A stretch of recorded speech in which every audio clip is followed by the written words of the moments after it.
All right, folks, buckle up. This is not your fluffy, feel good, you're a special snowflake kind of podcast. Today, we're diving headfirst into the black pit of depression. Yes, that soul-crushing, life-sucking void that makes you feel like you're wrestling a demon in quicksand. It's not bad. I just came up with that off the dome. That wasn't even scripted. I could show you the script to prove it. Anyways, pat myself on the back, we'll move on. I'm your host, Michael, a psychologist in training who spent way too much time studying the human mind and, frankly, clawing my way out of my own personal hell as a recovered alcoholic. So here we are, polished. There we are, baby. So trust me, I've seen the abyss from both sides of this, whether it's doing clinical research and, also from the personal perspective as well. This episode is about depression, just straight up. What it is, why it's a liar, and how it ties into the bottle, the needle, or whatever poison you've danced with. We're going at this raw, unfiltered, and real, as we try to do every week on this podcast. If you're here for coddling, you can go ahead and change the channel now. I'd love for you to stick around, but you're going to be sorely disappointed. So you may be asking yourself, why should you listen? That's a great question. I might have an answer for you. It's because depression isn't just feeling sad. It's a psychological predator, and it's got its claws in about 280 million people worldwide, according to the World Health Organization. Take that with a grain of salt.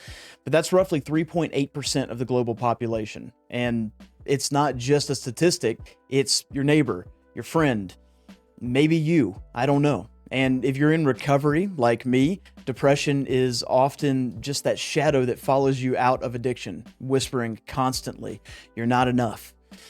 We're going to dissect this beast with science, hard truths, and hopefully a little bit of humor. We'll see. I don't know. I try because, if you can't laugh at the absurdity of your own pain, you're not really fighting hard enough, are you? By the end of this, you'll have five guaranteed, tangible psychological tools just to start climbing out of the hole. All right, so let's get to it. Welcome to the show where we break down the mental health stigma, navigate sobriety with humor, and prove that it's okay to laugh while you heal. Let's get real, let's get honest, and maybe a little weird. Growth is messy, but you don't have to do it alone. This is Sober Psychology.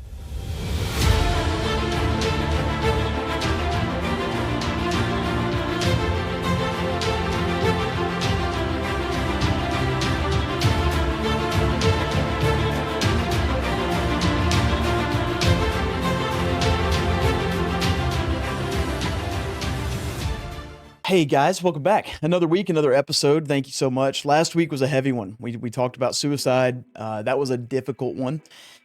It was difficult to look up the statistics of it. It was difficult. Honestly, I don't talk about anything on this podcast that I have not experienced myself.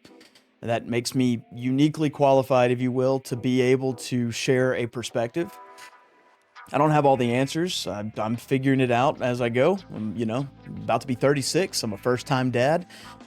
This is the first time I've been in a marriage that's, I'm not trying to derail because of my drunken stupor and my idiot way of living. And this is, we're pushing into approaching year 5 of being sober. So all this is new. This is all a perspective I try and throw at you guys. And I cannot tell you how much it means to me to look into the positive responses and even the negative responses week in and week out of these episodes. I'm trying to do this thing where I tie everything in. Honestly, quite frankly, you're always going to have those keyboard warriors, those little internet trolls, those people who get agitated by you trying to spread positivity in any way, shape, or form. And I used to get bowed up about it, and I probably do sometimes, but it's so nice to see that perspective because I know where that person's been, in a sense, where you hear something positive and you immediately go to the negative, right? But I try and tie these episodes in, so we've talked about the suicide aspect of it. Before that, we were talking about feelings and, all of this begins to tie in, and then now here we are at depression. So if you follow along week in and week out, or if this is your first time showing up here and you're looking into this, if any bit of this helps you, I'm not trying to promote myself or whatnot. There are tons of other people out there who do other good content for free. But that's what I'm trying to do. I'm trying to give you whatever content I can, whatever's up here in the noggin, whatever I've experienced through life, I'm trying to give that to you for free. You can go back and you can look at all the other episodes, and those are, you can kind of see it as stepping stones, right? Like what we're doing is we're building a little road here, and it's this path to freedom, right? Not only are we trying to break the stigma of mental health and addiction, but we're also trying to gain an understanding of ourselves as best we can. If you're, a lot of you have listened and reached out, and some of you are dads. Some of you are husbands for the first time. Some of you are just trying to navigate sobriety in general. I've even had some moms reach out. I've had some women of recovery reach out. And although I can't speak from that perspective, obviously, I can tell you from the recovery side, we're all the same. Addicts, alcoholics, we think the same. It all comes down to the same elements, right? It's that fear, it's that resentment, it's all those things that bang you up to get you to that point where you're coping with a substance that pulls you away from life. It makes you just an empty shell of a human being. So hopefully you can navigate the treachery that is the beginning stages of this YouTube channel and find the stepping stones to help you navigate this road, this journey that we're on. Okay. Looking at it 10 years from now, I hope that mental health is destigmatized. I hope that addiction, alcoholism, I hope that's destigmatized. We look at it, I think society just looks at it wrong. I think Hollywood looks at it wrong. I think a lot of it is just wrong. And I could say that because I've been there, I am there, and I've been very involved with people who are involved in it as well, still. So that's the journey. I don't know why that popped up in my head, but that's where we're at. And so somehow or another, that all led us to depression. So let's key into this with a good note and talk about some depression. Okay. Depression is not just a bad day. It's not, I'm a little bit blue because it rained. It's a clinical condition. It's a neurochemical and psychological hijacking of your brain. The DSM-5, which is basically the psychologist's Bible, it lists 9 core symptoms for depression. Okay, so bear with me. Here are the 9 core symptoms according to the DSM-5 of depression. You have low mood, you have loss of interest, you have fatigue, sleep issues, appetite changes, guilt or worthlessness, trouble concentrating, psychomotor agitation or retardation, I think is the way it puts it down. I can read it right here. It's right there. Yep. Psychomotor agitation or retardation. And then number 9 is the suicidal thoughts, which we keyed in on. And again, go back and look at the previous episodes. We have a lot of episodes talking about these 9 symptoms.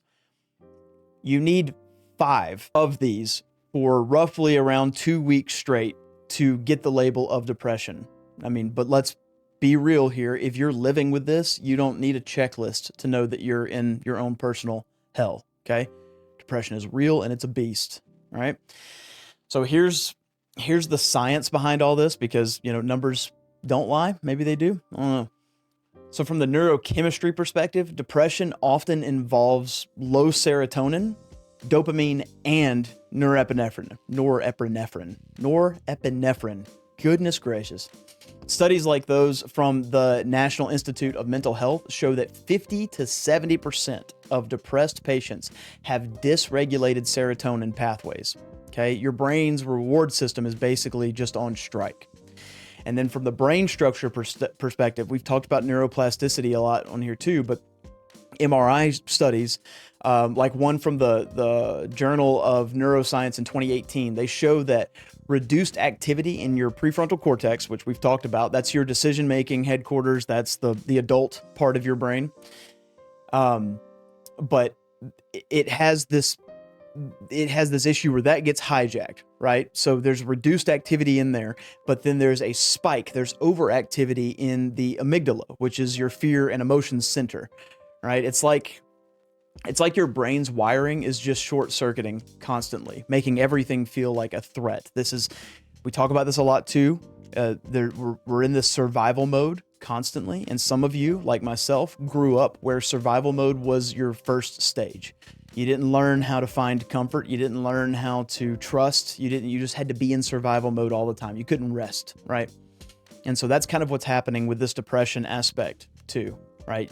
The decision-making aspect of your brain is getting hijacked. The alarm system in your brain, the amygdala, is going off constantly, and everything begins to feel like a threat to you. And then the other element of all of this is genetics, okay? And I'm sorry, I hate it, but this is the reality. If your parent had depression, your risk is 2 to 3 times higher. And this is, there was twin studies in behavior genetics in 2019 that talked about this, but this isn't, it's not destiny. It's just a loaded gun is all that is, right? Depression affects a lot more people than we talk about. And I think it's become kind of one of those pop psychiatrists or pop psychology kind of things. Again, you have a bad day and then you're just down for the whole day and it's like, oh, well, I'm depressed. No, you're not. You just had a bad day. Everybody has those. Even the happiest people in the world have a bad day. Or you run into those jackwagons that are like, oh, every day's a good day. Shut up. It's not, okay? The reality of being a human is there are just some days that don't feel that good, and that's okay. But that doesn't mean that you're depressed, all right? However, you have a genetic disposition if you have parents that suffer with it, okay? Also, I want to go ahead and break this down too. Depression doesn't just look like someone walking around with a looming cloud and everything is dark and dreary and they're sad and they don't have energy. There are people like myself who, I mask my depression with humor. I mask it with high energy activity, which is kind of contradictory to what we're going to learn here in a little bit, but there are a lot of times where we keep ourselves busy to ignore the depression. We've talked about that before. We've had an episode on people who are chronic avoiders, but the depression is real and it's not something that goes away. We're going to talk about that later too, but you don't have to just be the dreary, sad, rain cloud over my head kind of person to show your depression. Okay. Depression shows up in a lot of ways. All right. So let's tie this into recovery. If you're an addict, depression is your old drinking buddy who keeps showing up uninvited constantly. Right. And why is this? It's because the addiction begins to rewire your brain's reward system too. Okay, so alcohol, drugs, they flood your dopamine receptors, and that's why addicts and alcoholics are so keen on this. And even normal people who cope through drinking and drugging, right? We're trying to raise that dopamine, right? And that alcohol and drugs will flood those receptors.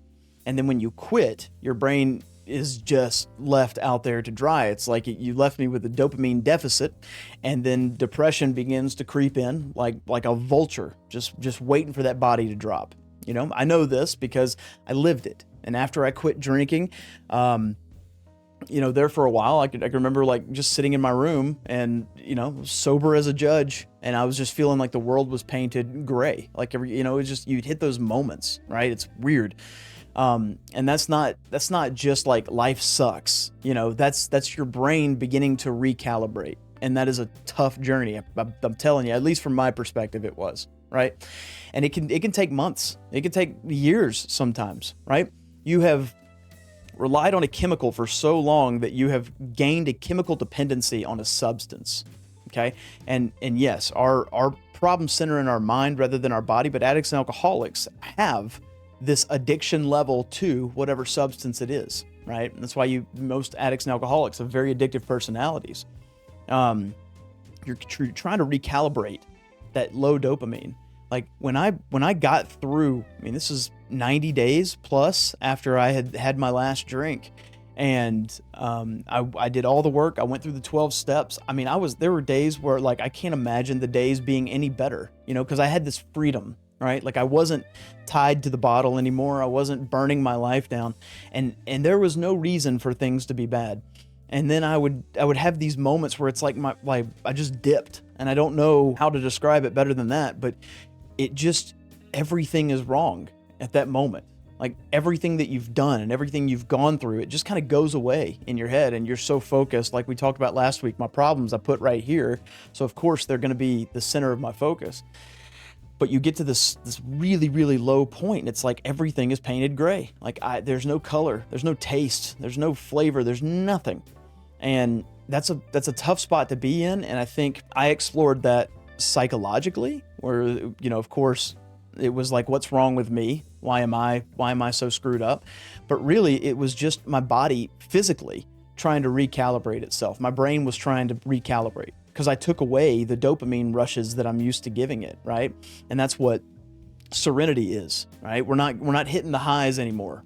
We're not hitting the highs, but you're also, the good news with serenity is you're not hitting the extreme lows. You're just kind of staying there, right? And you know, you bump here and there, but you're not dipping to the point where there's nothing left in your life, and you're not spiking to the point where you're on cloud nine, but you're just kind of in this stage of like, all right, what is going on? And your brain recalibrates, and it's tough. And for me, that was probably, I'd say that was about a year-long process. I mean, I still struggle with it. Like there are days where I'll be holding my son, my baby, you know, and I'm so excited to be a dad, and I'm so excited. Like I have these moments of reflection where I'm like, this life I have right now does not make sense.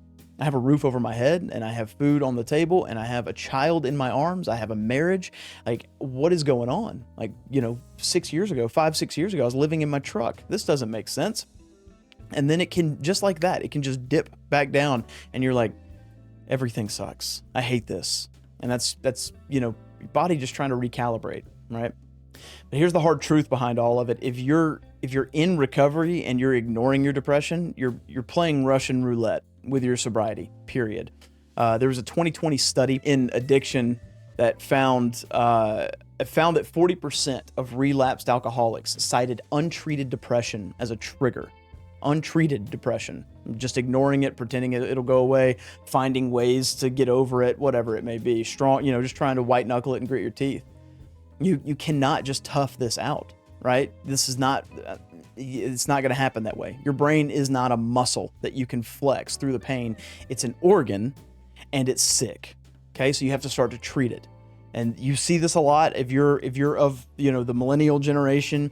We see this a lot in our parents, right? Our parents come from our grandparents who were all about rub some dirt on it, pick yourself up by your bootstraps. And don't get me wrong, I think that's a good, you know, part of that is a good philosophy. But when it comes to certain things like depression, you know, our parents were just, you know, suppress your feelings and ignore it and move on. And then they end up getting to their 60s, 50s, 60s, and they're having midlife crisis. They're having an absolute breakdown. Right. And this has become, and I've been researching this a lot because I don't want to fall into the pop psychology kind of thing, but this is like a pandemic within their generation. It's a bad thing. And part of it, you know, maybe it was economically, you know, they were promised all of the ways to live, right? And then they got out of school and they get their jobs, and all I have to do is work at this company for 30 years and then I'm going to retire and I'll have all these benefits and I'll be able to live a happy life. And here they are 50, 60 years old and they're still trucking along because the money's not there. You know, they were promised this chest of gold and they opened it up and there were 2 coins in it. It's like, well, we're screwed. And they're not innovative. They don't think outside the box typically. And so it's because they weren't taught to. They didn't have to. Right? It was just this straight line of thinking, stay within the lines and you're good to go. And that's a tough spot to be in, right? But that's untreated depression. And, you know, you start having husbands cheating on wives at, you know, with 4 or 5 grown ass children, and you got grandkids, and it's, you know, it's just like this weird dynamic, right? This one of the biggest dynamics right now in pop psychology, if you will, are kids breaking off from their parents. And I think there's a lot of merit to it. I know that personally from my own life, but it's untreated depression, I think, is the main cause of all of this, right? Anyways, we can move on before I ramble too much and go over time. But we're going to talk a little bit briefly about why depression lies. Depression is a lying bastard. I'm telling you right now. It is a liar. It tells you that you're worthless, that nothing matters, and that you're better off dead. And we talked about this last week too. It's convincing because it hijacks your thoughts constantly, right? Cognitive behavioral therapy, CBT, which we talk about a lot. I love it. That's what I'm going, you know, that's what I'm shooting for. But research through cognitive behavioral therapy, it says, like, I think it was like Brecht's seminal work in the 1970s. It shows that depression thrives on cognitive distortions, right? Constantly trying to distort your brain the way that you think. It's hijacking your brain. So we can break down the 3 ways that it does that. You have this all or nothing kind of thinking, right? You fail at one thing and then suddenly you're a failure at life. You miss a deadline and then boom, you're unemployable. And I struggle with this too. Like I used to think if I relapsed once, that means that I'm a hopeless drunk. There's no point in ever going back to rehab. I'm done, right? And that's 100% wrong. It's one slip and it does not define you, right? And then the other way this works is that it'll start to catastrophize. Is that a word? Catastrophizing? Yeah, sure, it is. We're going to say it is. But you begin to assume the worst, right? You feel lonely today, and then depression says that you're going to die alone. And then there's a 2017 study in clinical psychology science that found that this distortion predicts worse depressive outcomes.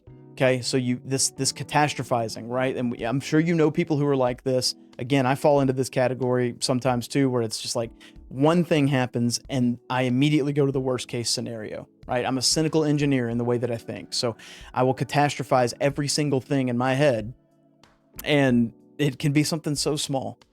Like recently, the water tank, the water heater, exploded in our garage. Well, on the other side of the wall is my son's nursery, which I've worked very hard on making it look good and whatnot.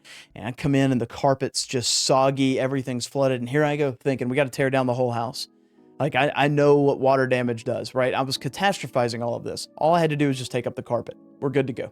All right, no damage to the drywall, nothing going on. All we have to do is take up the carpet and then just replace the carpet whenever we get the chance, right? But we'll catastrophize and we'll think, water heater exploded, flooded a portion of the carpet in one room, so we may as well tear down the whole house. Okay, and then there's the personalization of all this. You blame yourself for every single thing. Every single thing. Your friend cancels plans, it must be because you're a loser. And here's the newsflash behind all that. People have their own lives. They have their own problems, right? It's not you, right? That's the beauty of living honestly, living truthfully, is that you don't have to run from things. You don't have to question things. I have made a lot of big boy decisions recently for my family, and it's very easy because my family they gaslight and they manipulate, and because I call out bad behavior, now all of a sudden I'm the black sheep in the family. It's easy for me to listen to their lies and think I'm a pathetic piece of crap and I'm worthless and there's no reason for me to even draw breath. But the reality is that they have their own problems and that I did everything like I knew I should do, right? I did it. I went to God first with these decisions, these hard decisions. I thought through it. I prayed through it. I talked to my wife about it. We made these decisions together. And that's just one of those things where you're not gonna interfere with that. You're not important enough to interfere with that, right? So a lot of times you have to think, like when these things happen, stop blaming yourself, right? Did you do everything right? Did you intentionally try and hurt people? Were you trying to be malicious with your intent? Did you handle your thought process the correct way? Did you think through it or was it impulsive? And if you're checking everything off of this list and you're good to go, then maybe just pause for a second and think, okay, I'm probably not the problem here, right? For recovering addicts, these lies can be absolutely deadly, right? When I was drinking, I would constantly tell myself, like, just one more shot, it's not going to hurt. Like I knew I was at that point, I didn't need any more, but one more shot won't hurt. It'll be fine. And depression works in the same way. It's one more day in bed won't matter, but it absolutely does. Every day that you listen to that voice, you're digging a deeper and deeper hole. And the truth is, you're not your thoughts, period.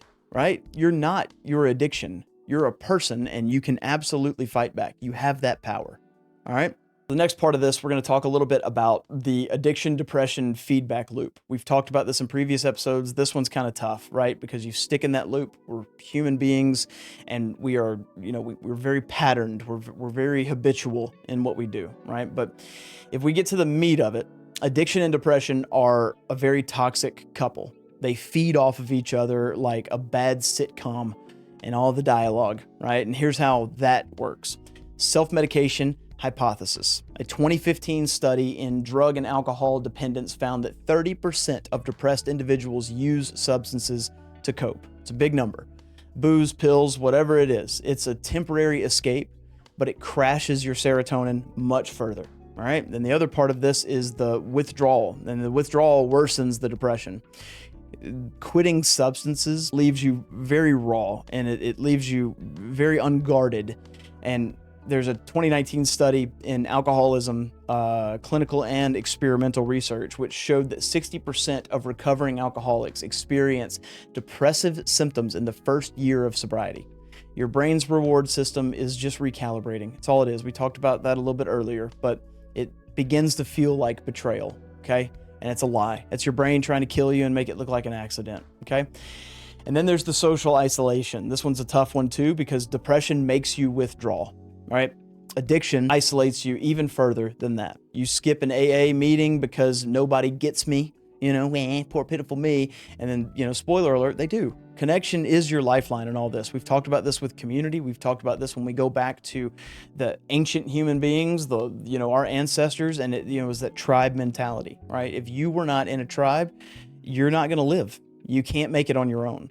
And although it may not seem like that or as extreme in today's day and age, if you isolate yourself and you're not surrounding yourself around people, it doesn't even have to be a lot, man. Like 2, 3 good people, 1 good person, whatever, someone you could trust and rely on. If you're isolating yourself from all that, you put yourself in a really bad spot, okay? People do care about you, or else they wouldn't be in your lives, right? I've learned in all of this that action is a language, okay? And I have, through that process, I talked about this a lot. I've talked about it a lot, almost every episode, but through that process of understanding that action is a language, I start to really pay attention who cares about me in my life, right? And if you're not showing up, if you're not putting in energy, if you want to, talk behind my back, if you want to pretend that everything's okay to my face, if you want to lie to me, whatever, I love you, but you need to kick rocks and see ya. You're gone.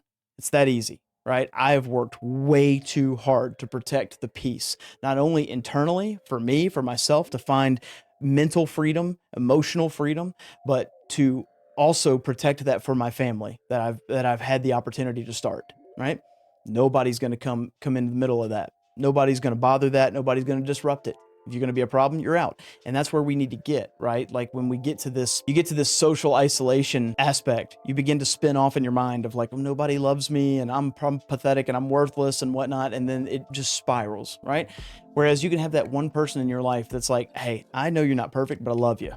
And someone who loves you enough to call you out for your BS too. That's important. Anyways, here's a personal story. When I hit rock bottom, I was drinking to numb depression. And I had to go back and take a look at that, right? But every hangover made it worse. I would wake up, I would hate myself, and then I would drink again because I hated myself. It was a cycle of self-destruction constantly, right? And then breaking it, the hard part about breaking it is that it meant that I had to face that depression head on, not drowning it out, right? And if you're in recovery, if you're struggling to get sober, whatever it may be, you've already taken this first step, right? You quit, right? Now you've got to begin to tackle the shadow, right? And that's what we talk about Carl Jung and how he talks about tackling the shadow or shadow person or whatever. But the getting sober, that's the beginning of it, right? That's the beginning. Once you get sober, once you're able to maintain that, once you're able to start doing the work of gaining that freedom, we talk about it with the 12 steps, right? You got the first 4 steps, you got the inventory. Then the 5th step is where you're honest about all of your transgressions from the past. You let it all out. You get, you become lighter. That's where the work starts. You think, okay, well, I'm almost halfway through this. I'm almost done. No. The work begins there. Okay. So think about it that way. And that's part of the reason that people have a hard time with the mental health aspect of things, is because it's not just a one and done kind of thing. You have to keep going back. It's like a chiropractor. You don't go and get an adjustment and then you're good to go for the rest of your life. You got to keep going back. And I know it's, well, of course, because you're trying to be a cognitive behavioral therapist. Of course you want people to keep coming back. Yeah, I do, because I want people to find that freedom. But you're going to find benefit in finding that freedom, and you're going to realize you can't do it on your own. There you go. Boom. All right. So I promised you guys 5 steps, 5 psychological tools that can help you fight depression. Okay. So enough theory. Let's just get practical real quick. Here's the 5 evidence-based tools in order to fight depression. This is tailored for everyone, right? But especially those who are in recovery. These are not fluffy affirmations. They are backed by science and my own scars. Okay. Number 1, Behavioral activation. Do something.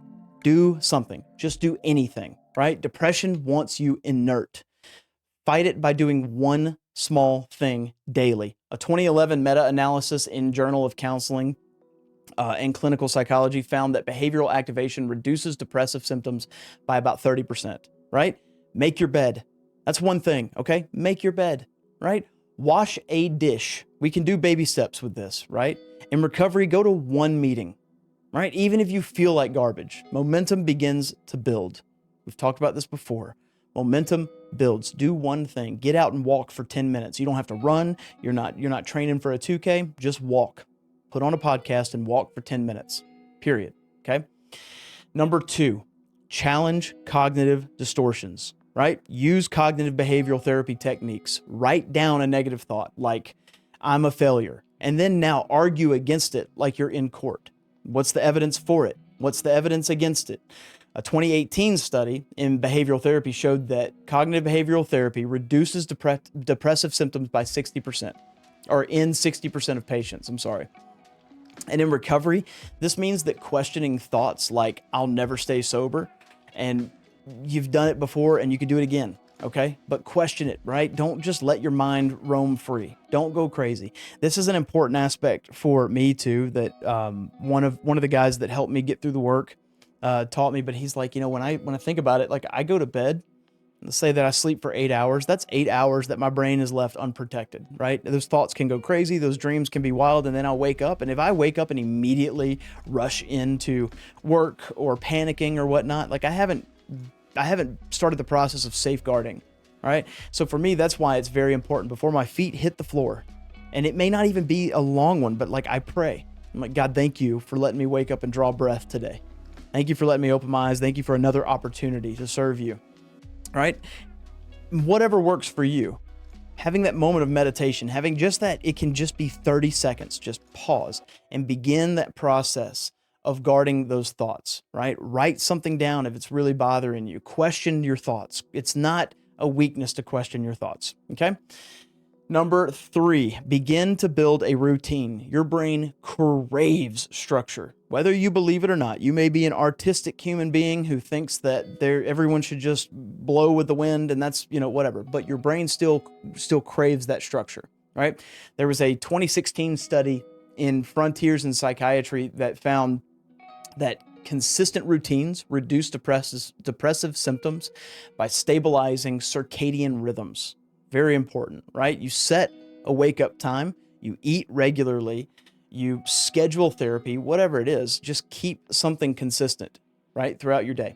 For recovering addicts, routine is going to be your anchor point. It's the same time for a meeting. It's the same time for journaling, whatever it is. If you're doing your nightlies, like boom, same time, right? And try and stay as consistent as possible. I know that life happens, right? Trust me. We have a almost 6-month-old who is not sleeping. There is no such thing as a sleep schedule. And so there's no rest, right? It feels like that all the time. But there are certain things that I do throughout my day that I have to stay consistent with, right? And I do that for myself. It helps me stay with some level of structure. There are certain things that I do that I will do it the same way every single time. And although there's a fine line between being like obsessive and then way too much, but then there's also being way too little with it, being too carefree, if you will. There needs to be some level of structure. That structure is going to relax your brain because your brain needs it, right? And so begin to do something. It doesn't have to be a lot at first. We can baby step through this, but find a way to develop some level of structure, right? Number 4, connect. Please hear me. This one is very, very important. Connect. Do not isolate. Humans are social creatures. There was a 2020 study in the Lancet of Psychiatry that found that social support cuts depression risk by 25%, almost a quarter, right? Or a quarter. Call a friend, join a group, share at a meeting. I used to think all the time that nobody wants to hear my crap at meetings when I was sharing, and that you're just wrong. That's just wrong. People want to help, but you've got to show up. There may be 99 people in that room of 100. There may be 99 people who don't want to hear your crap, but there could be one person who needed to hear it, right? So just show up. Do it for yourself. Do it for others. Just show up, right? Don't isolate. And then number 5, the final tip, get professional help. Therapy is absolutely not a weakness. It is a weapon. I promise you. I'm not just saying it because I'm going into it. I'm telling you, it is a weapon. A 2019 JAMA psychiatry study showed that therapy works in 65% of cases. 65%, over half. Okay? In recovery, a therapist who understands addiction is solid gold, right? That's why I'm going, right? I don't want to be back in school. I don't want to do all this legwork to have to get a freaking sheet of paper that tells me that I'm certified to be able to do therapy. But I'm going to be able to be a therapist that is also an addict alcoholic that has been through it, and I can help people in a much more unique way than a therapist who has never been through that, right? I think I talked about this last week. I went to 3 therapists before I went to rehab. All 3 of them told me that I was not an alcoholic. I was just depressed. None of them are addicts alcoholics. They can't understand, right? So they're looking at it from what it says on paper, right? But the experience, if I had one person in that scenario that said, hey, you're an alcoholic, and here's what we need to do to start this work. That may have changed everything. I don't know. I don't regret it because I'm grateful for where I'm at, but don't be the guy who thinks that he can white knuckle it. That's all I'm saying. I tried, and it is a losing game, I swear to you, right? And look, if I can drag myself out of a whiskey-soaked pit and learn to like myself, barely, but I like myself, you can make a phone call or wash a dish. Depression is a bully. It is a bully, but you're tougher. I swear, I promise, I guarantee it, right? Laugh at its absurdity. You're not a failure. You're just a human in a messy world, okay? Period. That's it. Okay, so we've been through the ringer. Depression is a beast, a liar, and a thief. It's not just sadness. It's a neurochemical, psychological, and existential assault, right? For those in recovery, it's the shadow that trails your sobriety and waiting for a weak moment. That's all it's doing. Waiting for you to convince you to cross that threshold and go right back into what you were doing, right? But here's the hard truth. You are not powerless. I promise. You are not your depression, and you are not your addiction. You are a person with a brain that can be rewired, a heart that can be healed, and a life that is worth fighting for. All right? So let's recap real quick on the tools. Do one thing daily, challenge your thoughts, build a routine, connect with others, and please get help. All right? These aren't magic bullets, okay? But they do work, all right? And yes, it's unfair that you have to work harder than others. Life's not fair, all right? Get over it, all right? Grab a tissue, cry it out, and then move on. You owe it to yourself. You're here and you're listening, which means that you've got some fight left in you. So keep going. That's not nothing. That's everything, right? For my recovering folks, listen up. Sobriety isn't the finish line at all. It's the starting gate, and be grateful for that. I promise you, I was mad about that for a while too, but be grateful for it, because depression, it's going to try and trip you. But every day that you stay sober, every step that you take against that darkness, it is a 100% victory, right? I'm not promising rainbows and unicorn farts. I'm promising that you can stand taller than you think. All right. This has been another Sober Psychology episode. I'm your host, Michael, a guy who's been to hell and back, and then telling you that you can do the same. All right. Laugh at the pain, fight the lies, and keep moving on. Right. Keep moving forward. Fall forward every single time that you can. Right. Until next time, don't just survive, fight. If you are listening on Spotify, thank you as always. We'll catch you next week. If you guys are on YouTube, feel free to subscribe. If you're new, feel free to subscribe. If you've just been watching and not subscribing, please like the video. That always helps out with traction. Check out some of the shorts, comment down below. Let me know what demons are you fighting, all right? Where's depression really kicking your ass, all right? Anyways, guys, keep your head up, keep your heart open, and go help somebody. I love you.